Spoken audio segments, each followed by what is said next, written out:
Hello, everyone. Good morning, good afternoon, good evening from wherever you are in the world. My name is Roland Siebeling. I'm founder and CEO of Midstage Institute, and I'm delighted to have you in our LinkedIn Live or other platform live, wherever you're dialing in from today. And I'm even more pleased to welcome my co-founder, Doug Miller, to this LinkedIn Live that he will be running today. Doug, what are we talking about today? By the way, first, I just want to thank everybody for joining, especially those on YouTube. I know that Roland doesn't like to mention YouTube. I'm not sure why, but those of you out on YouTube, hello, as well as LinkedIn. But here we're to talk about how can we set much better OKRs in just 45 minutes. So you can move faster, you can drive better results with faster velocity in your business. And that's what Oh, we're here to come talk on, Doug. 45 minutes. I mean, most companies take 45 days to set OKRs, right? So how can you do that in like a fraction of the time?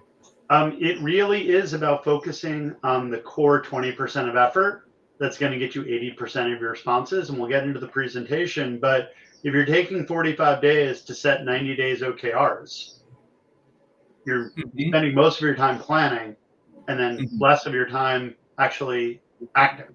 So part of this is how do you pick better ones faster? How you deliver those results over time? How do you build that capacity up so that in 90 days or 120 days, the OKRs you're picking are dramatically better, your reliability to deliver them dramatically faster and better, so your business can move faster with more velocity, as we always talk about. Velocity means out competing your competition. It means seizing market share. It means out innovating the competitors.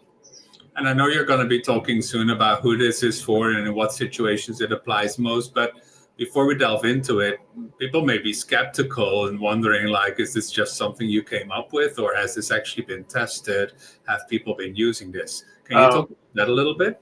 sure, we've been using this framework for over 4 years, pretty in our practice across dozens and dozens of clients to really refine down kind of out of that manic hustle we talk about so much. How do we tame that hustle? How do we set very clear objectives? How do we set focuses for 90-day business sprints? And this is a core part of that. How do you pick one major objective, one area of change? But we've seen dramatic success. And one of the secrets is we're going to talk about setting OKRs, but we're actually going to be talking about setting one objective, delivering those key results. If you can do that 2 quarters in a row, now you can pick 2 OKRs to pursue at the same time. After you delivered those, now you can try to get to 3. Too many companies try to deliver everything, and in the course of delivering everything, deliver nothing.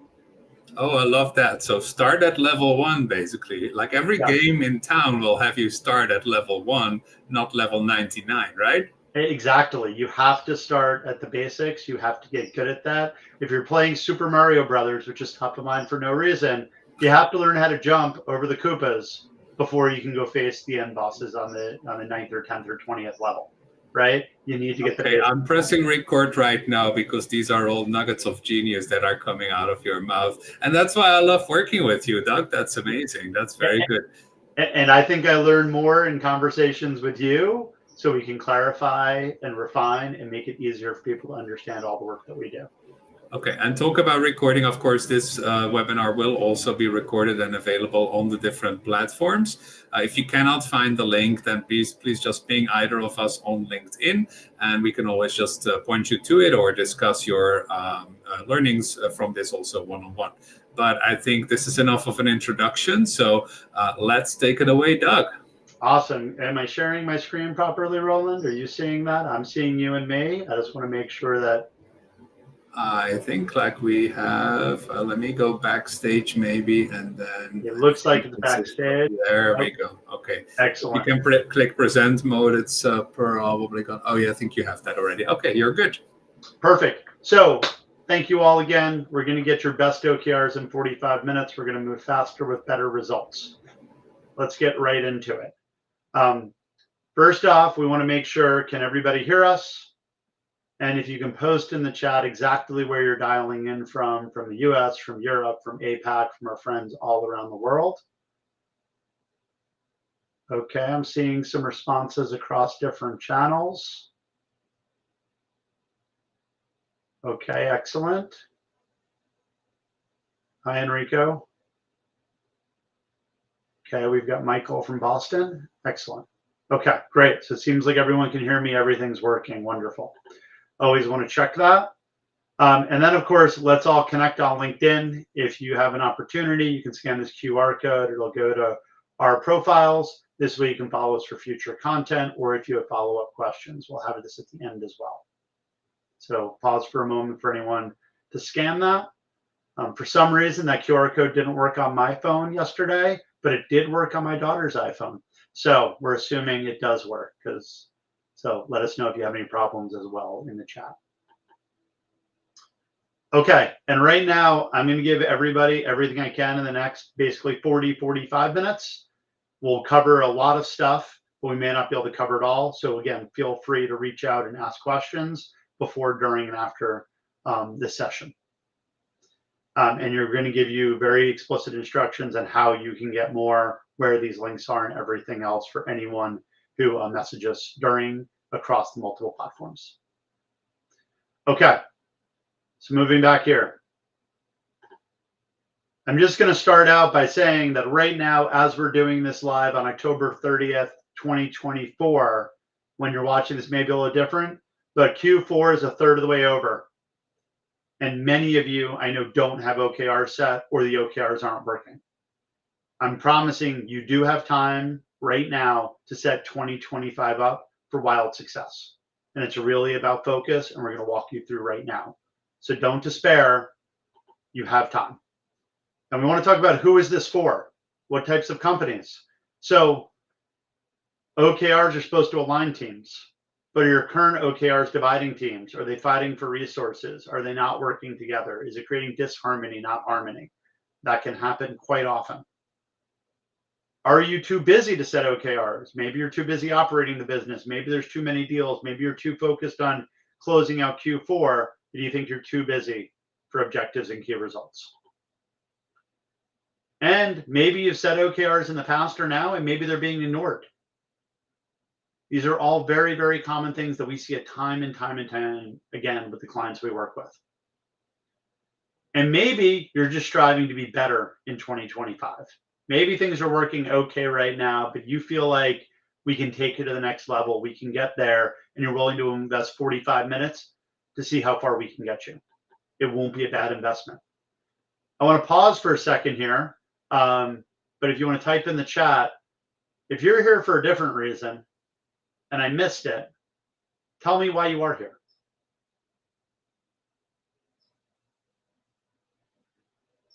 Okay, so I'm seeing something about accountability from James in Denver. Okay, we will touch on accountability at the end about how you deliver these, so that's great. Okay, we're talking about metrics, getting better metric reporting. Okay, that's great. And okay, Anthony from Miami wants to know where like balancing purpose versus revenue growth, which I think is your strategy and who you are and what you're going to do and not do. Okay, excellent. We will cover all of that. I also want to just review what you're not going to get in the next 40 minutes that we have remaining. You won't get bureaucratic cascading OKRs to manage every employee, every department, and every leader. This is the biggest mistake we see repeatedly with customers. They try and implement top-down OKRs from the executive team and cascade them out through the entire organization. This is a huge mistake. If you're trying to do this full stop right now, don't do this. The next thing is we're not going to deliver detailed metrics for every member of your executive or leadership team to deliver. Those are key performance indicators, and we'll cover how you set those and how you set accountability in the future. But those are ongoing things that you need to do every month, every quarter, every year for every person on your leadership team and every department. But OKRs are really, in our mind, in the velocity system, about change management and really targeting the change that you need to see in your organization. So what you will get in this workshop, right? We're going to identify the fulcrum that you need to leverage to get the best out of your business. And we're going to set an objective to exploit that fulcrum to move your business forward. We're also going to set key results and accountability. So how do we pick the right key results? Should I be measuring leading metrics or lagging metrics? Do I have to use metrics? What if I should be using milestones? And how do we hold people accountable for delivering these things? And how do we give them the power to say no to other things that are distracting from these key objectives?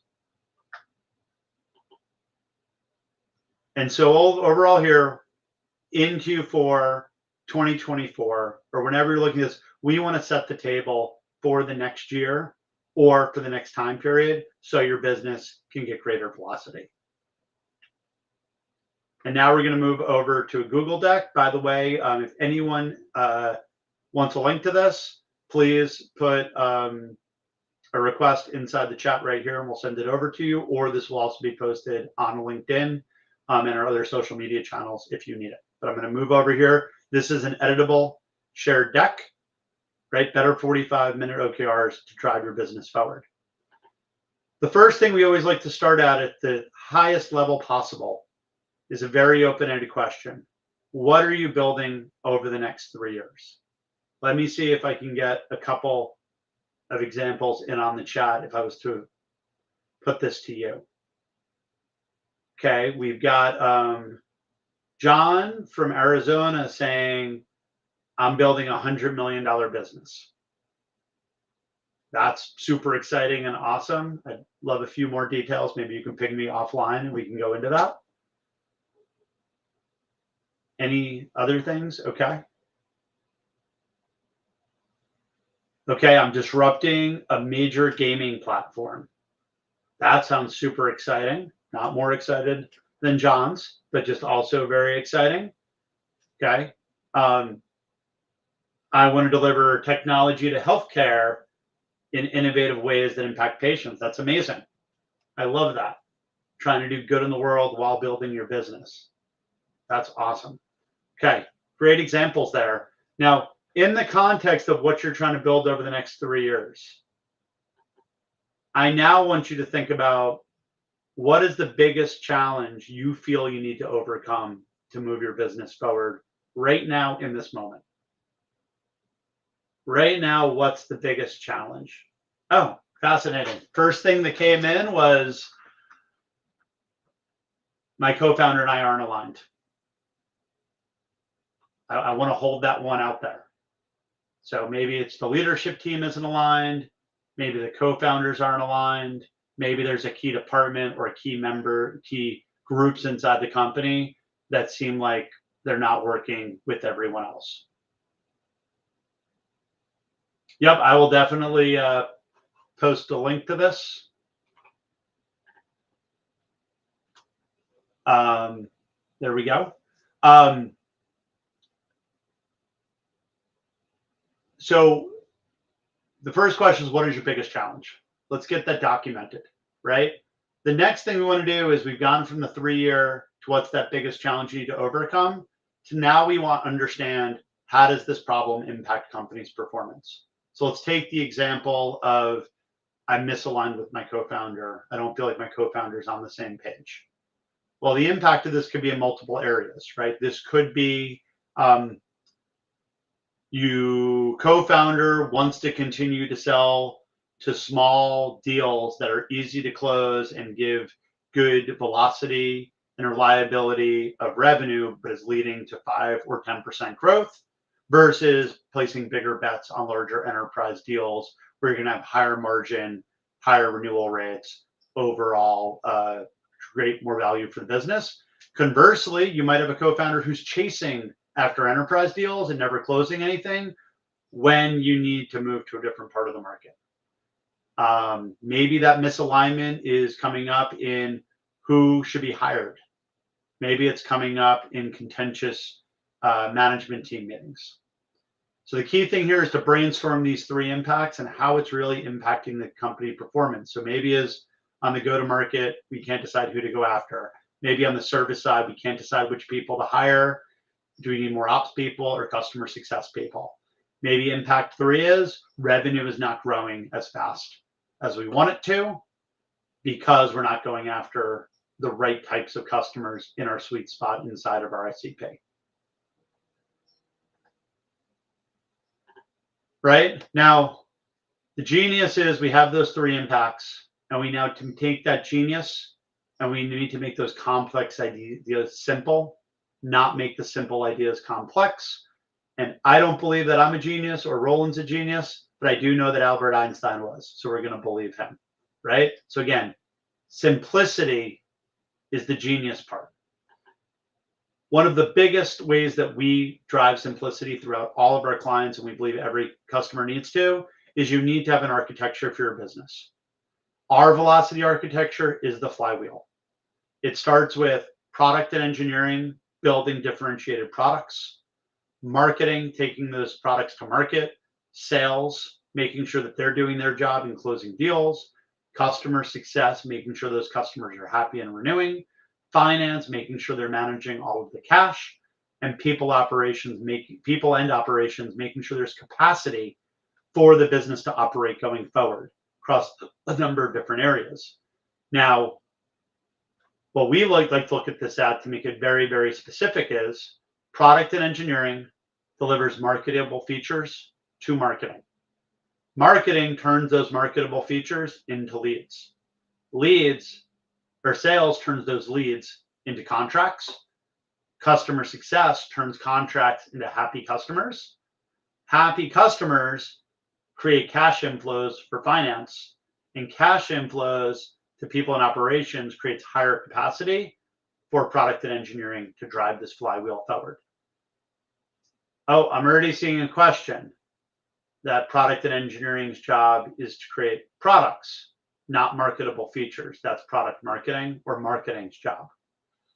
This is a very, very common opinion and stance we see with a lot of companies.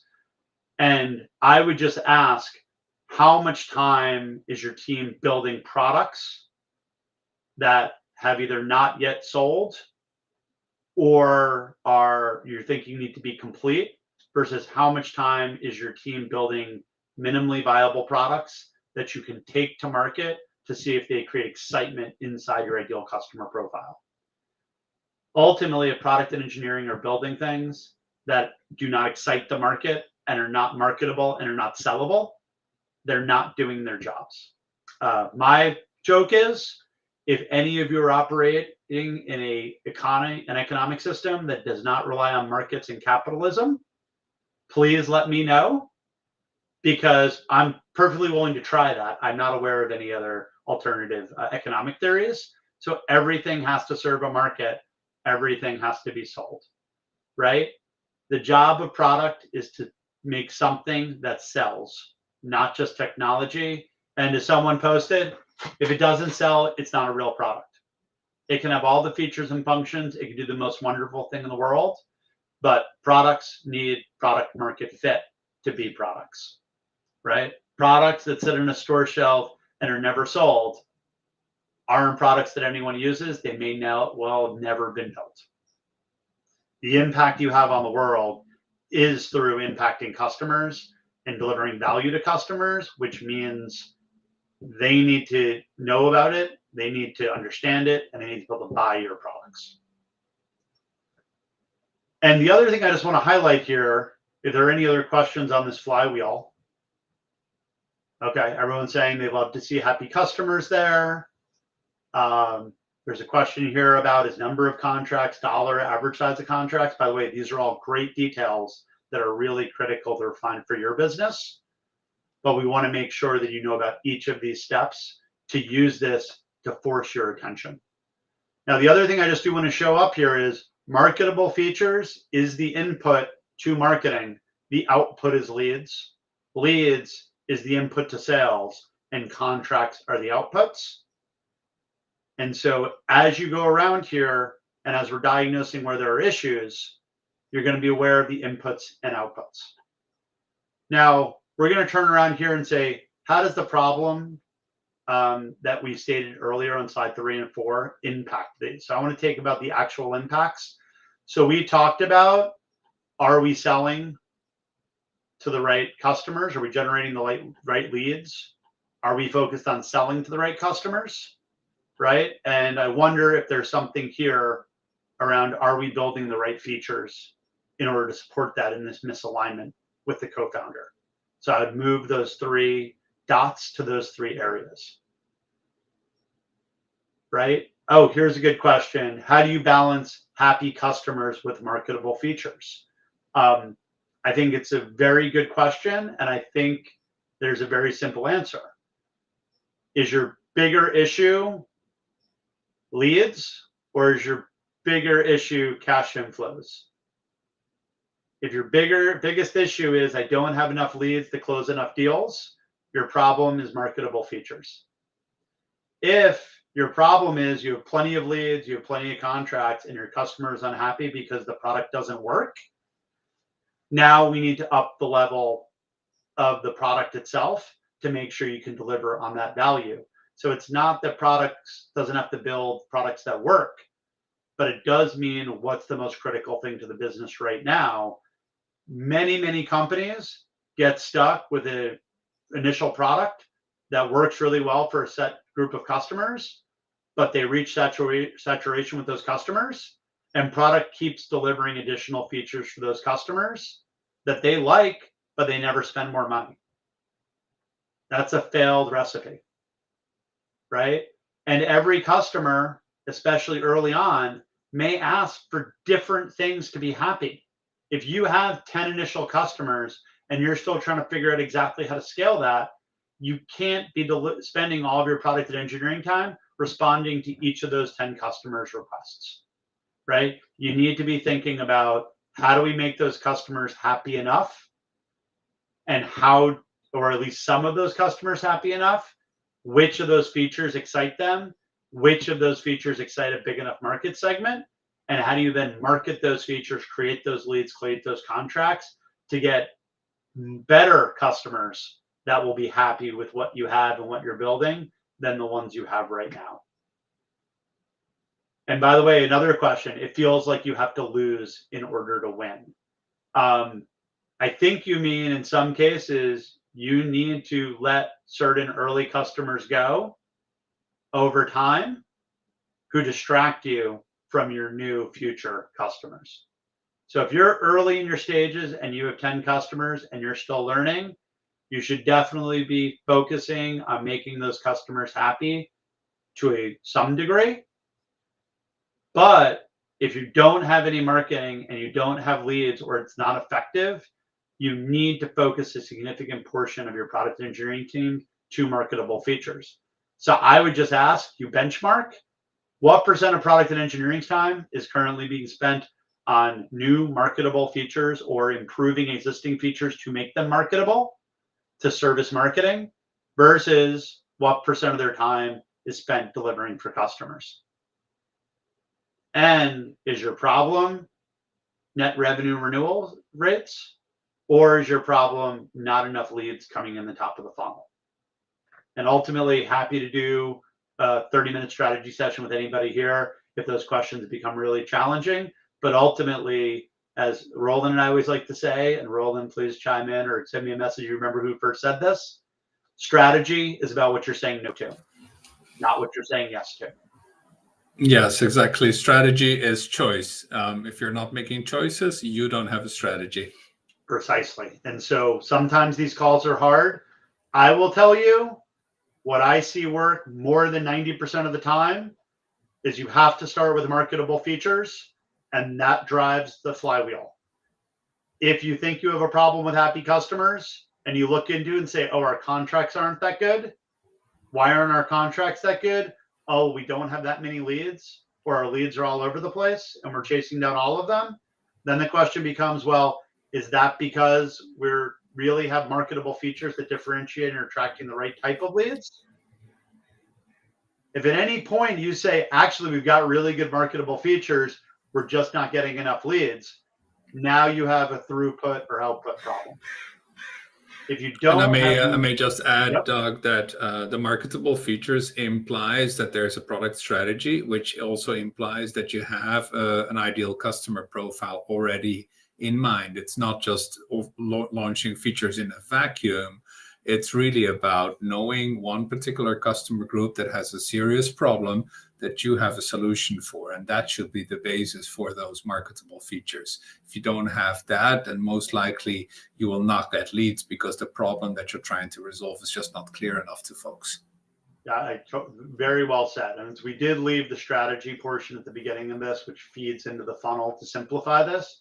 But the ICP, your strategy is really core to all of this. But matching up your ideal customer profile, your ICP, with their needs and how you're going to uniquely address those needs is ultimately what drives those marketable features that will excite them to come into your acquisition funnel. Mm-hmm. So right here, just based off of these three dots, Roland, I'll just ask you, where would you think there's a problem? Out of those three, if this is the input that people are giving, yes, I would guess I would typically start scratching the itch in the beginning and just follow the funnel and say, where are we sure that marketable features is good enough? It's a little bit like the hierarchical Maslow chart, if you will, right? If the first basis is not done, then it's very hard to get to the second level or to the third level. I would entirely agree. Now, let's take another case here where maybe there's misalignment with the co-founder. Maybe you don't agree on where you're marketing, but you do have a bunch of marketable features you're announcing. And the question more is over in this area, right? Where, we don't quite have enough leads and we don't have enough contracts. And that's leading to the fact that we don't have that many happy customers. Mm-hmm. In this case, I would say, well, if you're pushing out really good features that are well aligned with an ICP and marketing isn't picking those up and driving enough leads, right? Then maybe you're starting here, but you always want to interrogate, are those marketable features really enough? Because is that the root cause? Yeah, I would say in many of the companies you and I have worked with, we have found they're very successful at building features that are attractive, but then they feel that the customer should just discover those by themselves. So there's like almost no investment in what you call marketing, what other people call demand generation, right? And so I think that is often a very big missing piece of the pie, that you need to actually do work in order for customers to get to know you. You need to spend in order for them to spend with you. And that's very new, especially to co-founders and founders with a more technical background. Like, very well said. There's the old, if you build it, they will come, has been proven not to be true. And if you want to question that, why is McDonald's the most popular hamburger restaurant in the United States? It is not because they have the best hamburgers. Yeah, I think like you can almost say that for any mature company, you could almost everywhere argue like they do not necessarily have the best products, right? What they have is the best brand and the best sales cycle. Essentially, they've built this big demand generation and sales machine, and that's what you're really building. It's not just your product that makes you successful. Right. And one example of that, it was a point of disagreement between Roland and me, when it was released, it was a beautiful, marketable feature for the iPhone. Can anyone imagine an iPhone without a digital assistant or a smartphone without a digital assistant? Right? Similar things that existed on other platforms beforehand had never been branded, had never been called a digital assistant, and had amazing demand, and iPhone sales took off. It wasn't about the features and functionality. It was about the marketability of those features. Okay, spent a lot of time on this slide. Let's come in here. So in this case, we talked about which outcome will you impact this quarter. And, we sort of started saying, well, it's really about contracts and leads, right? Because we're not selling to the right customers. And then the real question here, which we've already touched on, is what is the root cause? Is it an input the previous step isn't delivering? Is it an output of quality and reliability?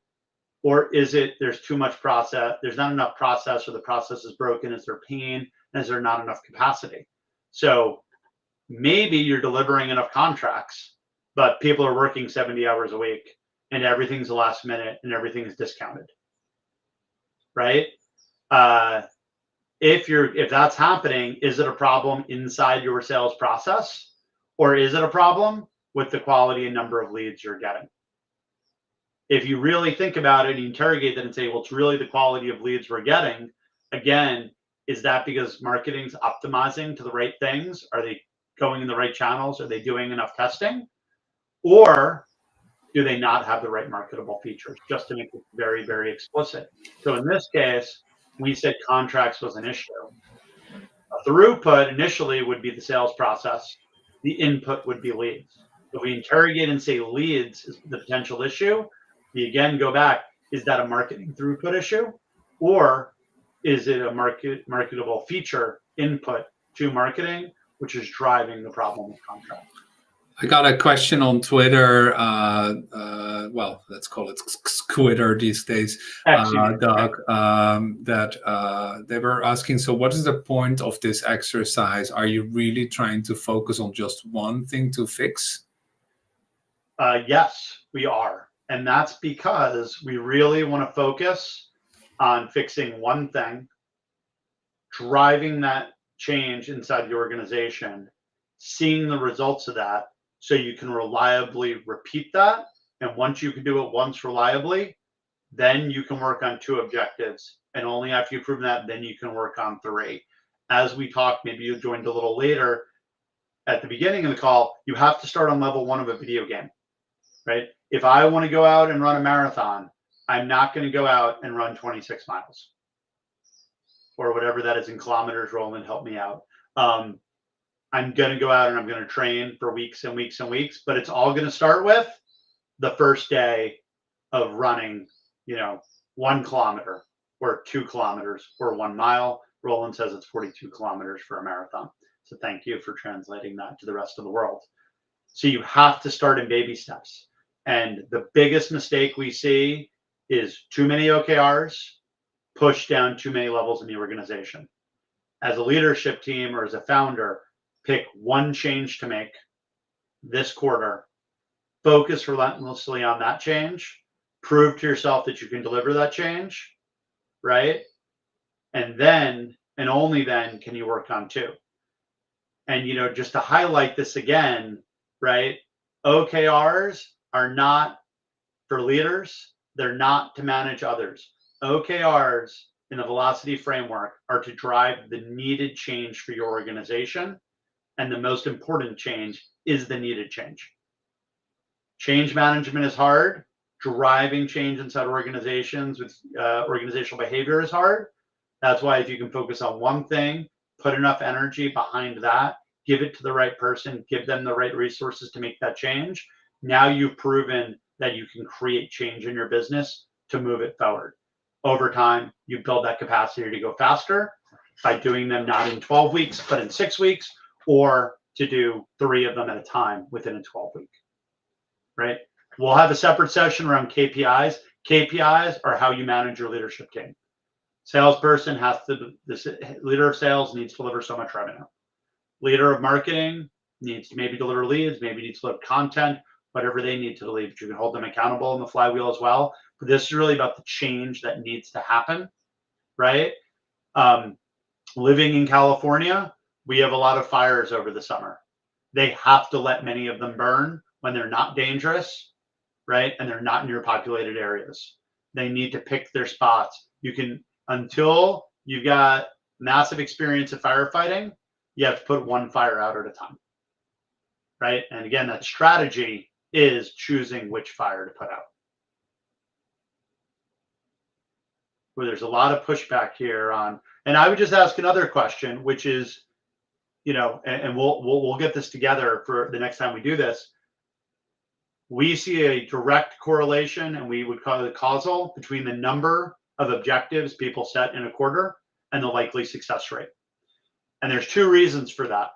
1 is distractions, and 2 is if there's a needed change in your organization, if your product team is used to responding to customer requests and fixing bugs, and they're very good at it. And you need them to deliver more marketable features, even if they're just MVPs, minimally viable products. That's going to be hard to do. If that's one of 4 objectives, I guarantee the other 4 will get accomplished, and the hard one that's needed won't. And this is about shining a light every day and every week on the one that needs to be fixed. That's going to be hard, right? If you want to build a great company, you need to build a flywheel. If you need to build a flywheel, you need to fix the things that are broken. The things that are broken are probably the things you're not currently good at. We all like to go and do things we're good at. I know I do. Okay, I'm seeing a bunch of yeses across the platforms. Yes, yes. We all like to do the things we're good at. That happens for individuals and organizations.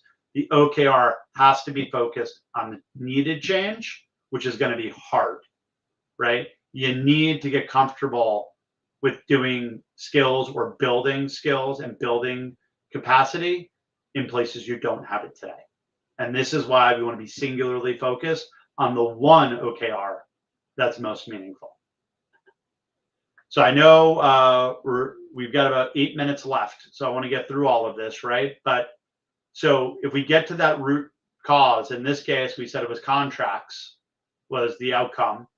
There were inputs, outputs, and throughputs. And we decided ultimately the real input was marketable features. Now, why do we say this? This is generally what we see in about 80% of our clients when we start working with them, because again, they're delivering products, not products that excite customers that are marketable by the marketing team. Next, we need to state the objective. The objective could be to launch 6 marketable features, launch 1 marketable feature, launch a marketable feature that generates X number of website impressions. Sometimes it's even more fundamental, and it's like, how do we even know what our customers want, right? So it could be, right. Let's have 20 customer conversations this month. Right, about what excites them about our product. Or even without the product, like what are the problems they have in their lives? What could we possibly come up with as a solution? I mean, this is going back to pre-product market fit, obviously, but sometimes companies do have to go back that far to actually revise what they are offering and understand whether they're going in the right direction. Very, very, very well said. So in this case, the objective might be to understand, right, our customers' core pain points, right? Maybe that's the main thing you need to do in order to generate those marketable features over time. And now the most important thing after we do all of this is who will actually drive the objective to completion, right? And there's 2 components here. One, this needs to have a name, and it needs to be their number 1 priority, right? Which means you need to free them to say no to other things that might get in the way of delivering this. And this is one of the reasons we just want to pick one, right? Okay, so I love this, right? There's many times they said, like, you build a product, right? And you put it out there, and you talk about all the wonderful things about it, but all the wonderful things about it are what you think your customers need, right?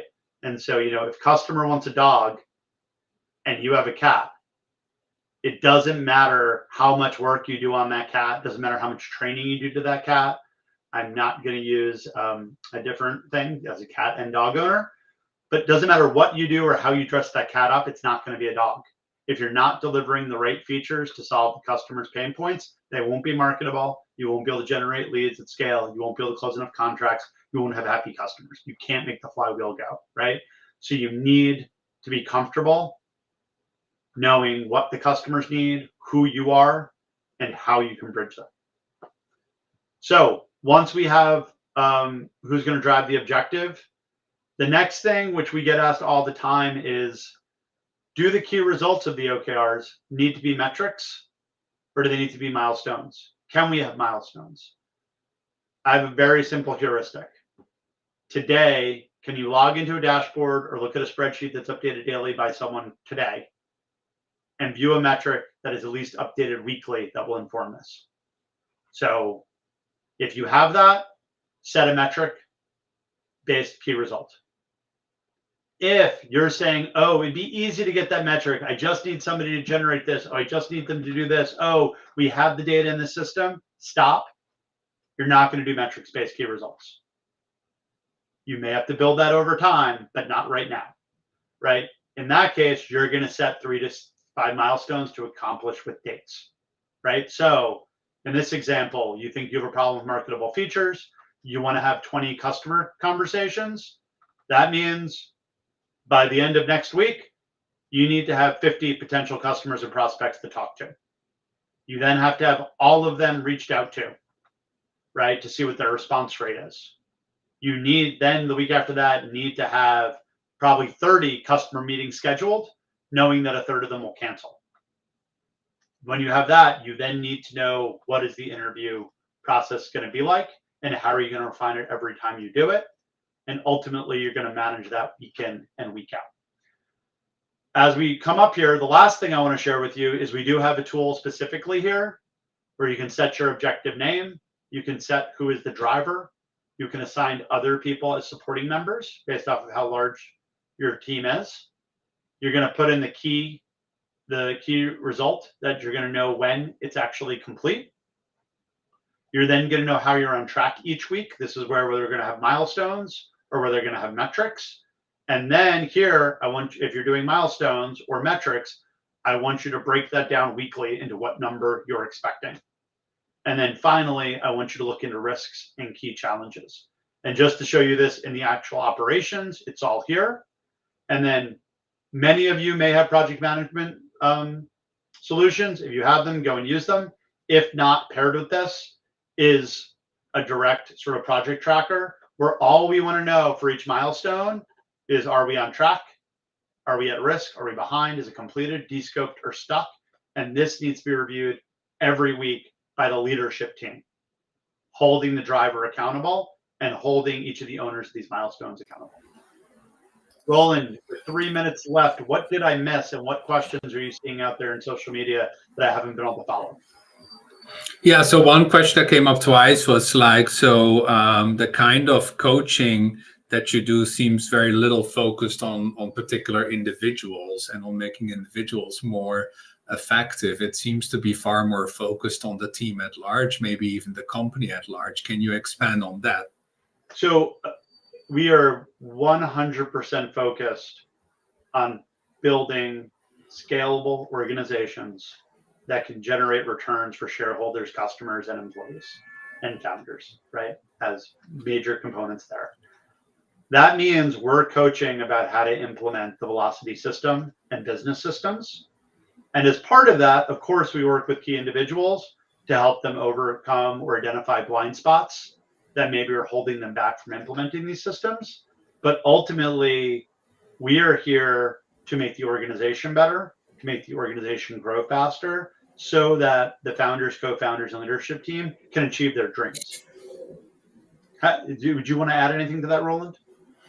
Well, yes. I mean, I 100% agree with what you said. I think just because we use a name coach and people have different images in mind, in sports also there are individual coaches and there are team coaches, right? And in both cases, they want more result.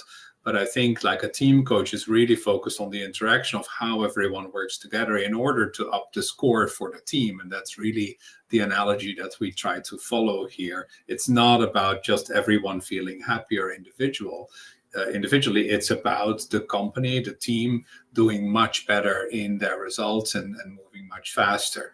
And one question, as you know, Doug, we often ask when we start working with a new company, with a new founder, CEO, is if push comes to shove, do we work for you or do we work for the company?